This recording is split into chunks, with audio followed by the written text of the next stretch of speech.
Senhor Presidente, senhoras e senhores deputados, senhores membros do Governo, desde o virar do século que a construção de uma Europa cada vez mais liberal avança a todo o vapor, permanentemente anunciada como a única forma de resolver o recorrente impasse institucional em que, garantem-nos, a Europa terá mergulhado. Foi assim em Nice, foi assim com o defunto Tratado Constitucional, é assim com o atual Tratado Reformador ou de Lisboa, dois novos nomes para um texto antigo e já conhecido desde o Tratado Constitucional. A assinatura deste documento foi o momento central da presidência portuguesa, mas arrisca-se a cavar ainda mais fundo o alinhamento e a crise de confiança com que os europeus olham para este processo de Constituição Europeia e para as políticas emanadas de Bruxelas. Depois do chumbo do Tratado Constitucional, lá temos o mesmo conteúdo redigido de fórmula mais esdrúxula para servir de pretexto para evitar uma nova consulta popular. Tudo foi feito para que os europeus não estragassem outra vez a festa, como aconteceu há 2 anos com a França e a Holanda. Nos últimos tempos, crescem as vozes no Partido Socialista que defendem a legitimidade da ratificação parlamentar e a representatividade deste Parlamento. Mas não nos enganemos. Representar o povo não é o mesmo que nos substituirmos à livre expressão da sua vontade. Esta não é uma questão entre duas formas de legitimação sobre as quais se tenha que estabelecer uma hierarquia de valores. É uma questão entre a seriedade e o valor do compromisso na vida política. Todos os partidos que hoje aqui se encontram, nesta Câmara, defenderam no seu programa eleitoral a ratificação popular. Não nos esquecemos também que foi este mesmo Parlamento que aprovou uma revisão constitucional precisamente para permitir referendar o Tratado Europeu. Senhoras e senhores deputados, recordemos o que está escrito no programa do Partido Socialista. O Partido Socialista entende que é necessário reforçar a legitimação democrática do processo de construção europeia, pelo que defende a aprovação e a ratificação do Tratado deva ser precedido de referendo popular. Isto está escrito no programa do Partido Socialista. Reforçar a legitimação. Ouviram bem, senhoras e senhores deputados.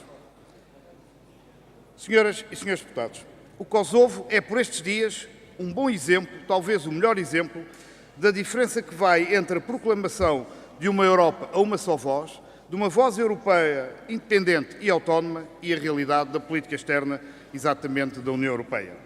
É aqui que melhor se percebem os limites da tão famosa política externa e de segurança comum, sempre, sobretudo, quando os Estados Unidos entram neste jogo. A independência não será certamente reconhecida na ONU, mas Washington não vai esperar nem sequer 24 horas e vários governos europeus seguirão e imitarão a Casa Branca. Consumar-se-á um novo facto político na Europa e para Bruxelas vai apenas sobrar a pesada fatura dos acontecimentos. Em termos práticos, a presidência portuguesa, nesta matéria, conseguiu apenas transferir o problema para o senhor que se segue. Senhoras e senhores deputados, a crise da Europa não é institucional, é política. A construção europeia tem sido feita contra a própria ideia da Europa. É uma Europa do menos. Menos proteção social, menos emprego, menos serviços públicos, menos poder de decisão para os cidadãos. Nós, no Bloco de Esquerda, somos europeístas por convicção e é por isso exatamente que estamos contra este tratado. Acreditamos que para resolver a crise europeia só mesmo mais Europa. Uma Europa que tenha políticas transnacionais para a criação do emprego, da proteção social, dos transportes públicos ou da defesa do ambiente. É isso exatamente que nos separa. Temos a ambição de uma Europa maior, não uma Europa liberal como esta, que tem sacrificado os direitos sociais da maioria dos europeus ao critério único do lucro máximo para um mínimo de cidadãos. A presidência portuguesa decorreu como previsto, de acordo com a encomenda alemã. O tratado foi assinado e o referendo foi enterrado. O resto reduziu-se ao festim mediático e às luzes de sucessivas cimeiras. Quando os europeus não podem discutir a Europa, os governos saem-se sempre bem das suas presidências. Senhoras e senhores deputados, o Primeiro-Ministro assumiu um compromisso perante os portugueses, fazer um referendo. Agora parece estar disposto a rasgá-lo e a substituí-lo por um outro assinado entre os seus parceiros europeus.